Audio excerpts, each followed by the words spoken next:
My dear students, hello. I welcome you all in our series of lectures on cybersecurity. Today, we are going to learn about security policies, ways to implement security and levels of security. So, let us begin. Just as there are myriad threats to system and network security, there are many security solutions. The solutions run the gamut from improved user education through technology to writing bug-free software. Most security professionals subscribe to the theory of defense in depth, which states that more layers of defense are better than fewer layers.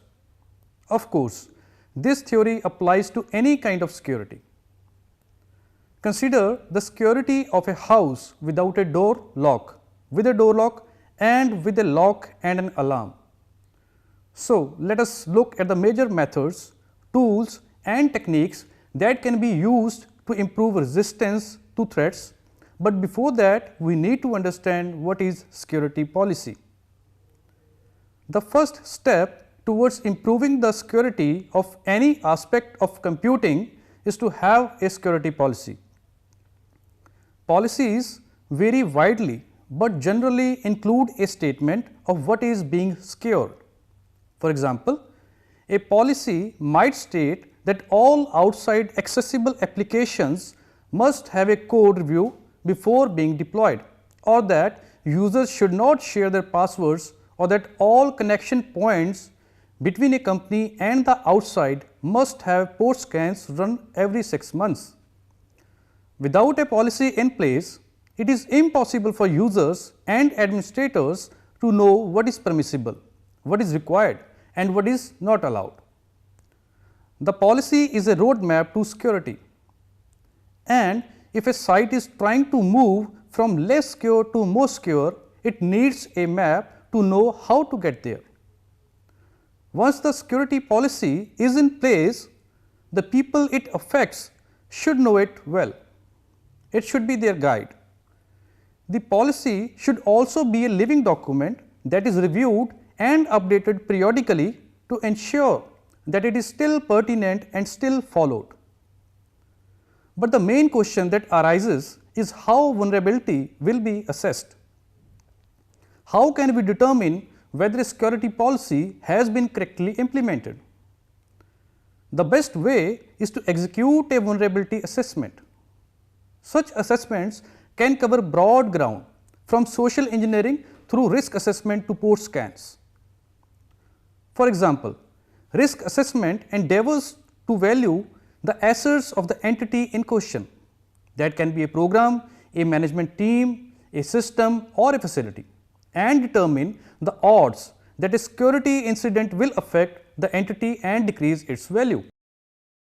When the odds of suffering a loss and the amount of the potential loss are known, a value can be placed on trying to secure the entity.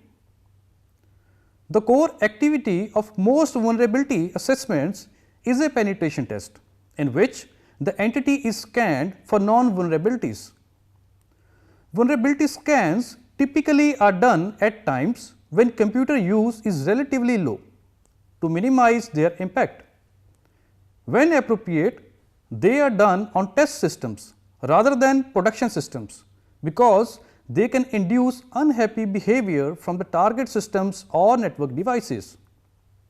A scan within an individual system can check a variety of aspects of the system, such as short or easy to guess passwords, unauthorized privileged programs such as set user ID programs, unauthorized programs in a system directory, unexpectedly long running processes, improper directory protections on user and system directories, and improper protections on system data files such as the password file, device drivers or the operating system kernel itself.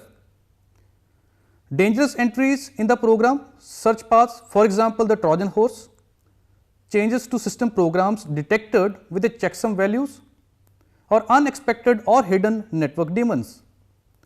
Any problems found by a security scan can be either fixed automatically or reported to the managers of the system. Networked computers are much more susceptible to security attacks than are standalone systems. Rather than attacks from a known set of access points such as directly connected terminals, we face attacks from an unknown and large set of access points, a potentially severe security problem. To a lesser extent, systems connected to telephone lines via modems are also more exposed. In fact, a system to be only as secure as its most far-reaching connection. For instance, a top secret system may be accessed only from within a building, also considered as top secret. The system loses its top secret rating if any form of communication can occur outside that environment.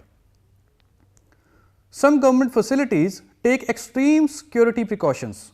The connectors that plug a terminal into the secure computer are logged in a safe in the office when the terminal is not in use. A person must have proper ID to gain access to the building and her office, must know a physical lock combination and must know authentication information for the computer itself to gain access to the computer, an example of multi-factor authentication.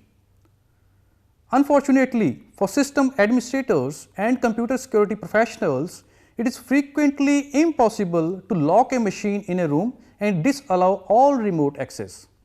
For instance, the internet network currently connects millions of computers. It is becoming a mission critical, indispensable resource for many individual companies. If you consider the internet a club, then as in any club with millions of members, there are many good members and some bad members. The bad members have many tools they can use to attempt to gain access to the interconnected computers. Vulnerability scans can be applied to networks to address some of the problems with network security. The scans search a network for ports that respond to a request. If services are enabled, then access to them can be blocked or they can be disabled. The scans then determine the details of the application listening on that port and try to determine if each has any known vulnerabilities. Testing those vulnerabilities can determine if the system is misconfigured or is lacking needed patches.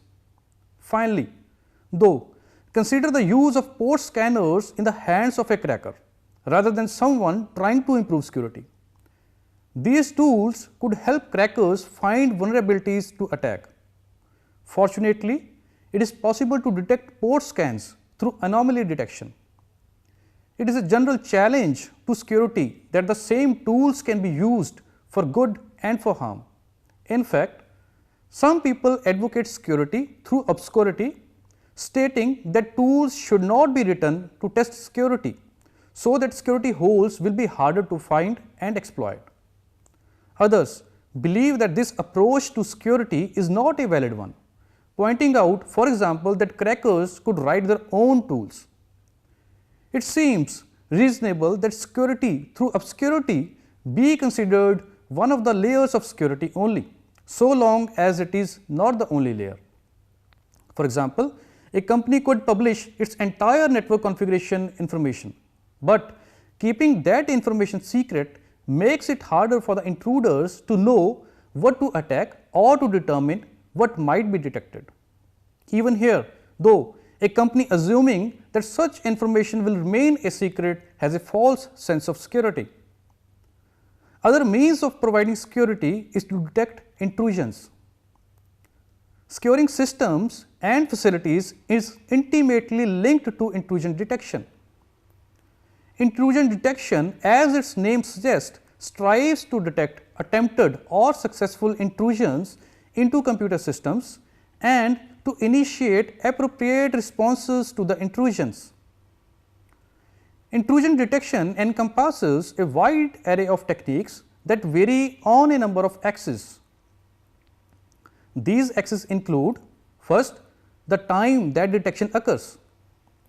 Detection can occur in real time while the intrusion is occurring or after the fact. The types of inputs examined to detect intrusion activity. These may include user shell commands, process system calls and network packet headers or contents. Some form of intrusion might be detected only by correlating information from several such resources. Second, the range of response capabilities. Simple forms of response include alerting an administrator to the potential intrusion or somehow halting the potentially intrusive activity. For example, killing a process engaged in apparently intrusive activity. In a sophisticated form of response, a system might transparently divert an intruder's activity to a honeypot, a false resource exposed to the attacker. The resource appears real to the attacker and enables the system to monitor and gain information about the attack. These degrees of freedom in the design space for detecting intrusions have yielded a wide range of solutions known as intrusion detection systems (IDS) and intrusion prevention systems (IDPS). Intrusion detection systems raise an alarm when an intrusion is detected, while intrusion prevention systems act as routers passing traffic unless an intrusion is detected, at which point that traffic is blocked. But just what constitutes an intrusion? Defining a suitable specification of intrusion turns out to be quite difficult, and thus automatic IDS and IDPs today typically settle for one of two less ambitious approaches. In the first, called signature based detection, system input or network traffic is examined for specific behavior patterns or signatures known to indicate attacks. The second approach, typically called anomaly detection, attempts through various techniques to detect anomalous behavior within computer systems. Of course, not all anomalous system activity indicates an intrusion, but the presumption is that intrusions often induce anomalous behavior. An example of anomaly detection is monitoring system calls of a daemon process to detect whether the system call behavior deviates from normal patterns, possibly indicating that a buffer overflow has been exploited in the daemon to corrupt its behavior. Another example is monitoring shell commands to detect anomalous commands for a given user or detecting an anomalous login time for a user, either of which may indicate that an attacker has succeeded in gaining access to that user's account. Signature based detection and anomaly detection can be viewed as two sides of the same coin. Signature based detection attempts to characterize dangerous behaviors and detects when one of these behaviors occurs, whereas anomaly detection attempts to characterize normal or non-dangerous behaviors and detects when something other than these behaviors occurs. These different approaches yield IDs and IDPs with very different properties. In particular, anomaly detection can detect previously unknown methods of intrusion, so called zero-day attacks. Signature based detection, in contrast, will identify only known attacks that can be codified in a recognizable pattern. Thus, new attacks that were not contemplated when the signatures were generated will evade signature based detection. This problem is well known to vendors of virus detection software, who must release new signatures with great frequency as new viruses are detected manually. Anomaly detection is not necessarily superior to signature based detection, however. Indeed, a significant challenge for systems that attempt anomaly detection is to benchmark normal system behavior accurately. If the system is already penetrated when it is benchmarked, then the intrusive activity may be included in the normal benchmark. Even if the system is benchmarked cleanly without influence from the intrusive behavior, the benchmark must give a fairly complete picture of normal behavior. Otherwise, the number of false positives, that is false alarms, or worse, false negative, will be excessive. So, intrusion detection plays a major role in providing security. Other most important aspect is virus protection. As we have seen, viruses can and do wreak havoc on systems. Protection from viruses thus is an important security concern. Antivirus programs are often used to provide this protection. Some of these programs are effective against only particular known viruses. They work by searching all the programs on a system for the specific pattern of instructions known to make up the virus. When they find a known pattern, they remove the instructions, disinfecting the program.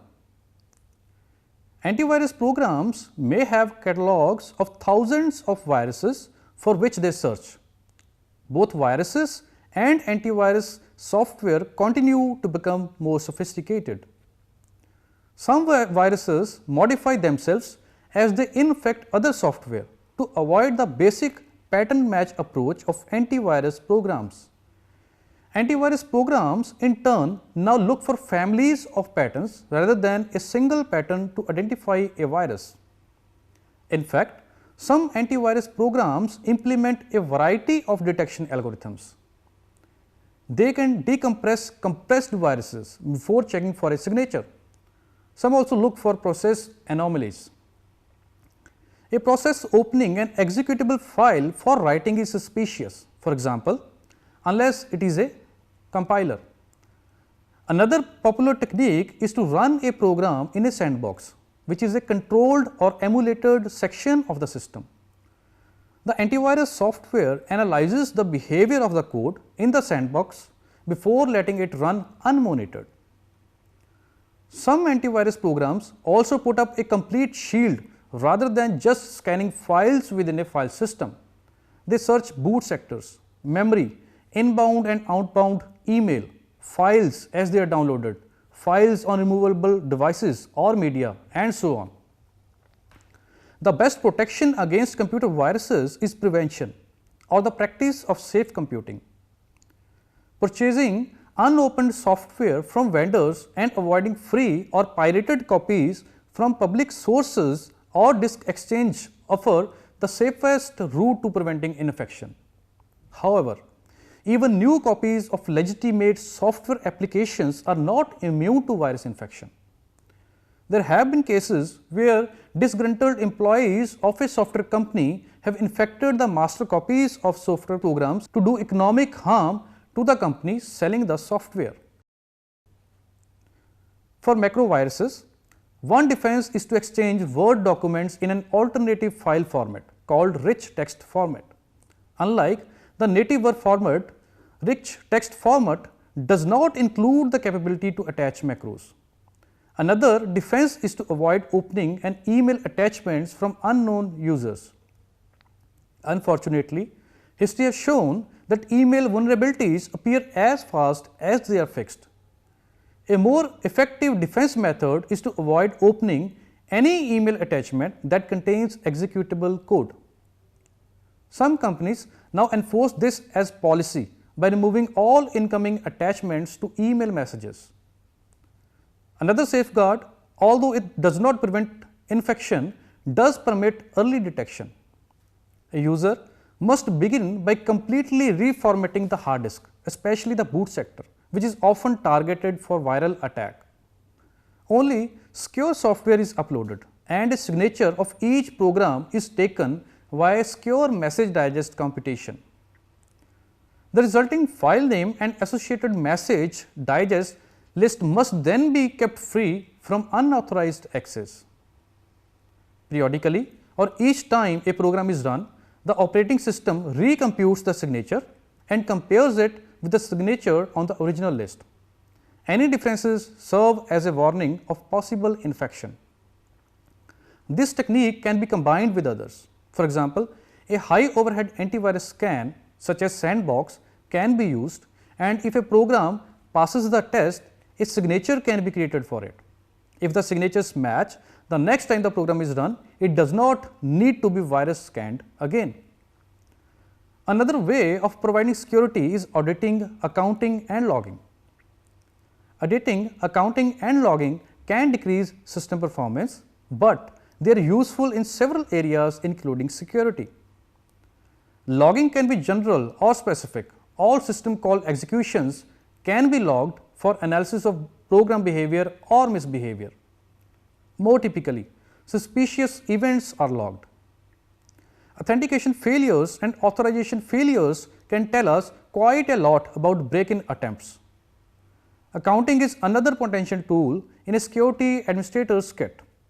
It can be used to find performance changes, which in turn can reveal security problems. We turn next to the question of how a trusted computer can be connected safely to an untrustworthy network.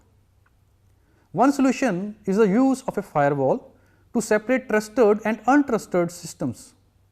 A firewall is a computer, appliance or router that sits between the trusted and the untrusted. A network firewall limits network access between the two security domains and monitors and logs all connections. It can also limit connections based on source or destination address, source or destination port or direction of the connection. For instance, web servers used HTTP to communicate with web browsers. A firewall therefore may allow only HTTP to pass from all hosts outside the firewall to the web server within the firewall. In fact, a network firewall can separate a network into multiple domains. A common implementation has the internet as the untrusted domain, a semi-trusted and semi-secure network called demilitarized zone (DMZ) as another domain, and a company's computers as a third domain.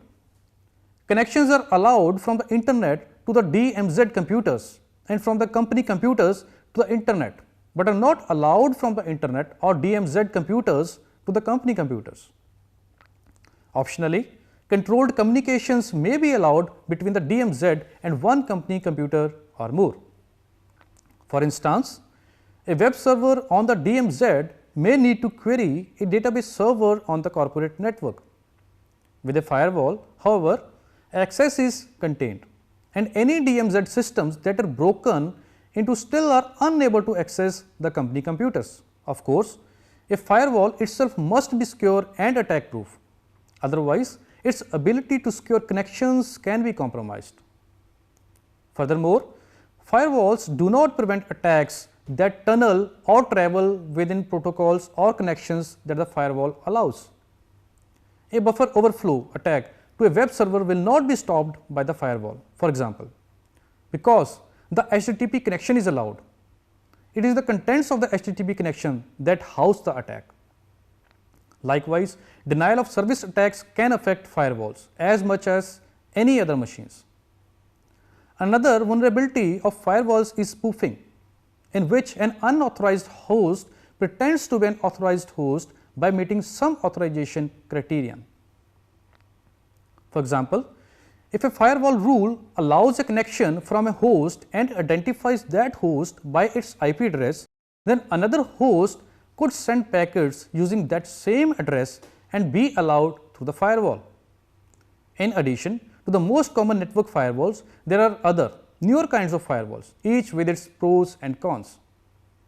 A personal firewall is a software layer either included within the operating system or added as an application.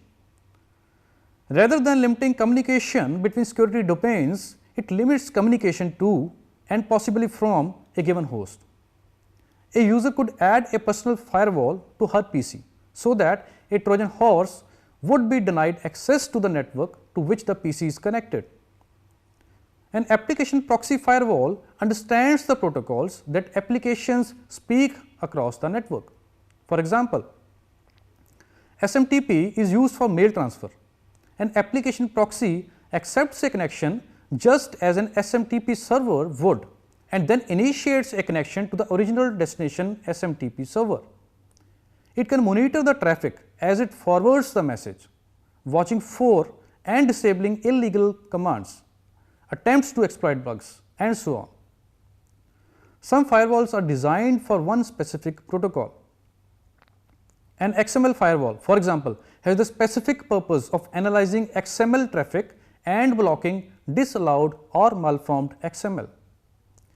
System call firewalls sit between applications and the kernel, monitoring system call execution. For example, in Solaris 10, the least privilege feature implements a list of more than 50 system calls that processes may or may not be allowed to make. A process that does not need to spawn other processes can have that ability taken away, for instance. Now, next is computer security classifications. The classification criteria specifies 4 security classifications in systems A, B, C and D. This specification is widely used to determine the security of a facility and to model security solutions. The lowest level classification is division D or minimal protection. Division D includes only one class and is used for systems that have failed to meet the requirements of any of the other security classes. For instance, MS-DOS and Windows 3.1 are in division D. Division C, the next level of security, provides discretionary protection and accountability of users and their actions through the use of audit capabilities. Division C has 2 levels, C1 and C2. A C1 class system incorporates some form of controls that allows users to protect private information and to keep other users from accidentally reading or destroying their data.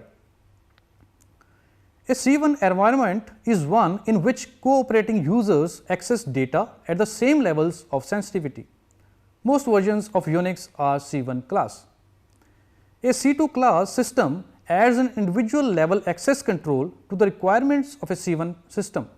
For example, access rights of a file can be specified to the level of a single individual. Division B mandatory protection systems have all the properties of a class C2 system. In addition, they attach a sensitivity label to each object. The B1 class maintains the security label of each object in the system. The label is used for decisions pertaining to the mandatory access control.